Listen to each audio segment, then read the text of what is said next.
In November 2005, the wrestling world mourned the passing of Eddie Guerrero. Eddie's entire life had been a roller coaster of highs and lows, and some of the lows that he'd reached in his 38 years on Earth were incredibly dark. For a time in his life, Eddie lost his family, his friends, and himself to addiction.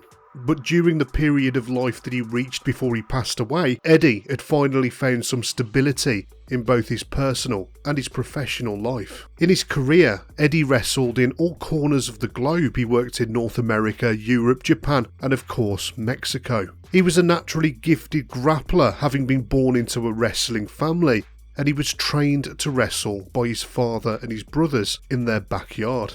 Early in Eddie's career, he worked in Mexico for EMLL, the predecessor to famous Mexican wrestling promotion CMLL, but he soon fell out with the promoters over pay and creative control. The wrestling world would quickly learn that Eddie Guerrero was a man of principles, and he stood his ground early on over his character. Eddie was wrestling as the character Mascara Magica, but was uncomfortable wrestling under a mask. Eddie showed an early streak of rebellion that would be evident throughout his life, when he decided that he wanted to break with Mexican wrestling tradition and take the mask off himself.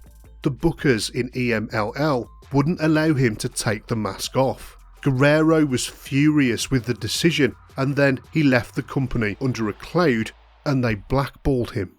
Eddie soon resurfaced in AAA, where he was allowed to unmask. Before his first match in the promotion, the headwear came off and he proclaimed that he was continuing the Guerrero family name. In AAA, Eddie met his future tag team partner, Barr. Barr was a second-generation American wrestler, and they formed a villainous tag team together. Barr was hugely talented in his own right, and he's credited with advancing the wrestling style in Mexico. The style of wrestling that he pioneered combined the acrobatic display of lucha libre with the hard-hitting realism of Japanese wrestling, and added the big bumping charisma of American pro wrestling to the mix. Barr's wrestling style was adopted by Eddie. Barr had a huge influence on young Eddie Guerrero, and Eddie thought of Art like a brother. In an interview, Eddie said, "I learnt so much from Art. He could make the fans laugh,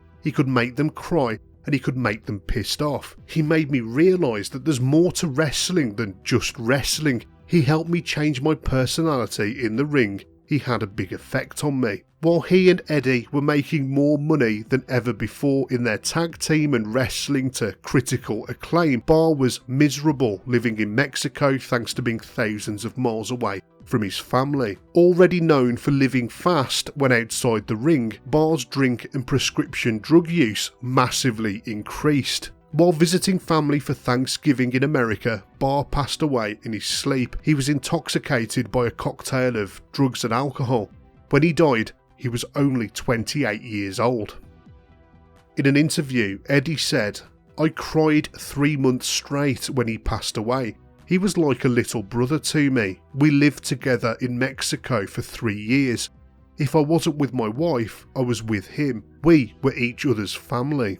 Hauntingly, Eddie went on to say that Barr's death had prompted him to make sure that he had earned enough money in the wrestling business to support his family in case he was ever to die young.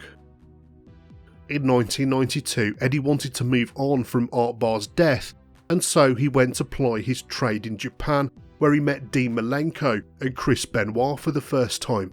It wasn't long before the three men came to the attention of Paul Heyman, who booked them to appear in ECW in 1995. A series of matches between Eddie and Dean Malenko helped change the perception of ECW.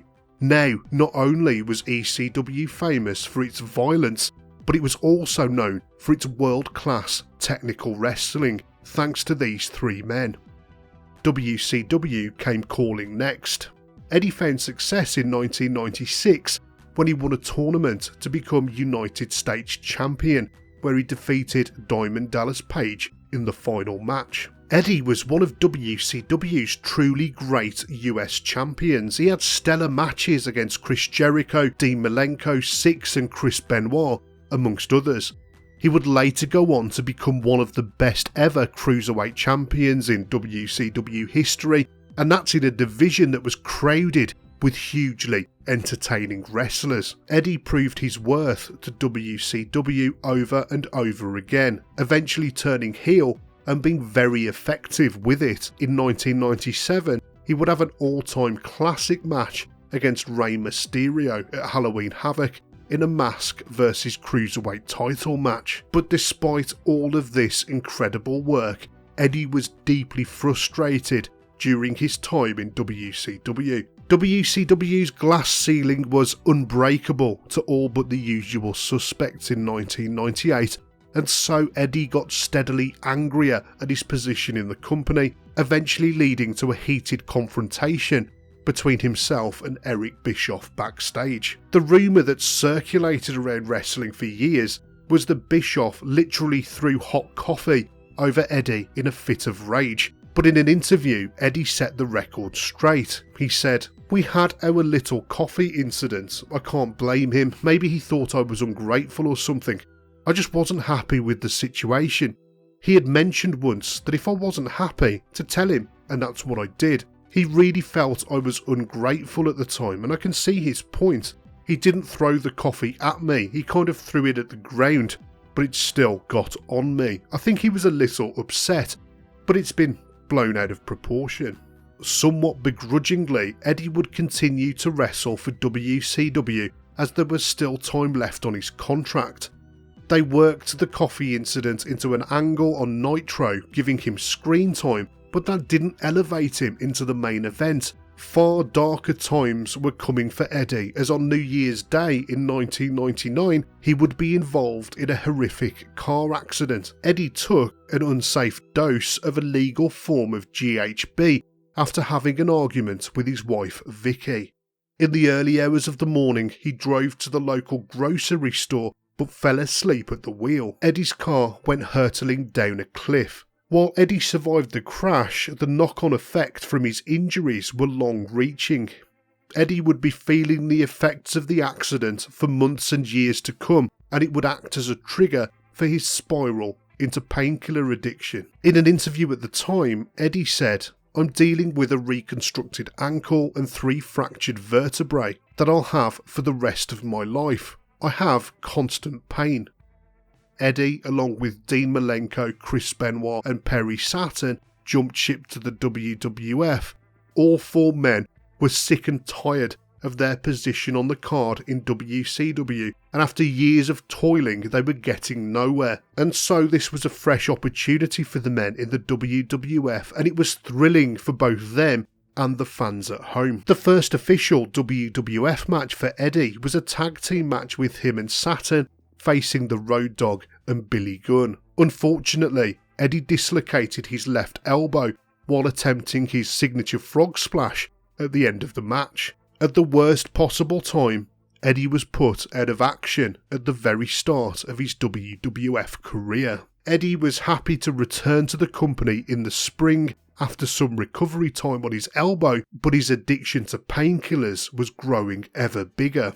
For some fans, Eddie and Chyna's on-screen will they won't they romance was her best storyline, and it truly helped Eddie get over with the fans for years to come. Eddie saw this storyline as finally being able to stretch his wings as a performer, which is something he'd never been able to do before. In an interview, he said, "I was given the opportunity. Rubbing shoulders with Chyna is great. With all the exposure she had, it was great. Had the opportunity to do some acting, different parts of me that I was able to show. In the few years I was with WCW, I never got the opportunity to express myself. I have here. They gave me an opportunity to produce my character, and they've helped me develop my character." Chyna and Eddie worked an angle against Lita and S.A. Rios at the time, and then Eddie's substance abuse issues were becoming more noticeable to those around him. In her book, Lita said, "Unfortunately, there were moments during our angle together that Eddie was pretty out of it. The day of Backlash, we were talking over that night's matches with our agent, Michael Hayes, and Eddie was basically unconscious. We were sitting there in catering, Eddie was passed out and SA barely spoke English, but Michael just went on talking about the match as if nothing was wrong. Chyna and I kept exchanging looks like, is this really happening? It was a very weird scene.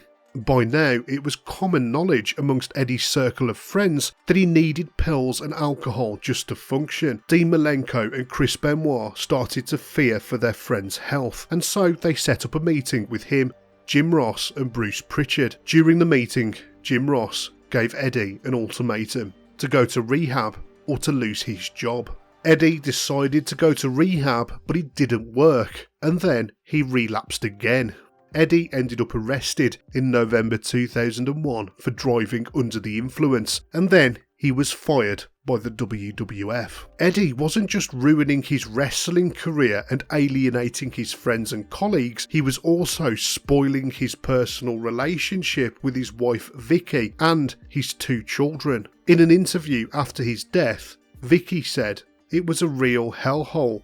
When you're dealing with a person that you love so much and there's these substances that overtake his whole thinking and actions and you can't fight with them. There's no fighting with a pill, there's no fighting with alcohol, and you didn't really want to fight with Eddie because the drugs and alcohol already had control of him, so I didn't even have Eddie with me for a long time." Eddie's actions would lead to them separating for 2 years, and it almost ended in divorce. Eventually, Eddie went back to rehab, and luckily this time it seemed to work, and it saved their relationship. Vickie went on to say, "I saw Eddie changing to where he was calm. The rehab had worked, the work in the AA groups and the personal time that he put into his recovery. I could see he was investing a lot of time in himself, and the girls would come home and they were saying how Daddy was doing good, and I think we started flirting again."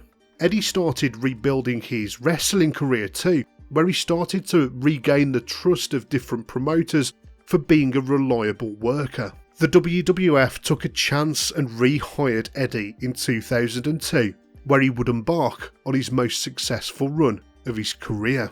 The WWE slowly started putting their faith in Eddie, making him a multiple-time tag team champion alongside his nephew Chavo, and then the United States champion. But then came the biggest opportunity of his entire career. By 2004, WWE were ready for Eddie to lead the company as champion, and he entered a feud with Brock Lesnar. Lesnar was the WWE champion at the time, and their rivalry would take a step into the personal. Lesnar mocked Eddie for his addiction issues, but it only served to humanise Eddie to the fans who saw him as a demon-conquering hero. At No Way Out in 2004, Eddie beat Lesnar for the championship in a hugely emotional climax to the show. As WWE champion, Eddie strode on into WrestleMania 20, where he won an excellent match against Kurt Angle, retaining the championship. Later in the night, his best friend Chris Benoit won the World Heavyweight Championship, as Eddie and Chris Benoit celebrated at the end of the show on the grandest stage of them all. It would be an image seared into the minds of wrestling fans for years to come. It was an image that would soon turn bittersweet. Pressure started to mount in Eddie's mind while he was WWE champion, as SmackDown's ratings had started to dip. None of that was Eddie's fault. He was a great champion and he was still super over with the fans.